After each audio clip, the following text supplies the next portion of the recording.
মধ্যে আমি এক এক করে তেলটা গরম হওয়ার পর আমি আলুটাকে সুন্দর করে ভেজে নেব। আলুটাকে সুন্দর করে ভাজবো, তার জন্য তেলটাকে বেশ ভালো করে গরম করে নিতে হবে, যতক্ষণ অবধি ধোঁয়া না উঠছে। ভালো করে তেলটাকে আমি গরম করে নিয়ে আমি আস্তে আস্তে আলুগুলোকে লাল লাল করে পরপর ভেজে নেব।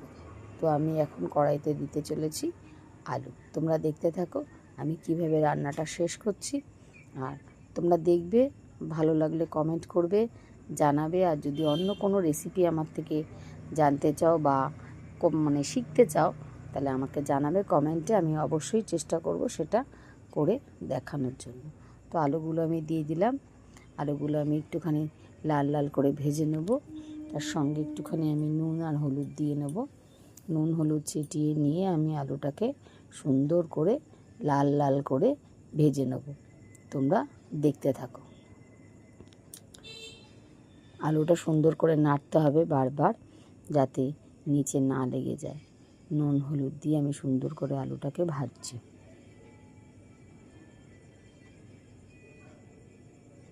এখন দেখো, আলুটাকে তুলে নিয়ে আমি এবার কড়াইতে দিচ্ছি পেঁয়াজ দিচ্ছি। তার সঙ্গে গোটা মশলা যেটা আমার ছিল, জিরে আর তেজপাতাটা আমি ফোড়নে দিয়েছি। তারপর দিয়েছি পেঁয়াজটা ভালো করে ভাজা ভাজা হয়ে গেলে পরে আমি এই মশলাগুলো, যেই মশলাটা আমি নিয়েছিলাম, শুকনো লঙ্কার গুঁড়ো, কাশ্মীরি লঙ্কার গুঁড়ো, জিরের গুঁড়ো, হলুদ, সমস্তটাই আমি ওই পেঁয়াজের সঙ্গে দিয়ে দিলাম।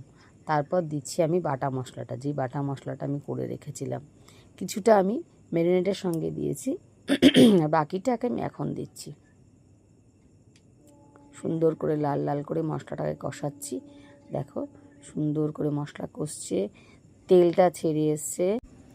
এই অবস্থায় আমি দিয়ে দেবো কুচো করে রাখা টমেটো।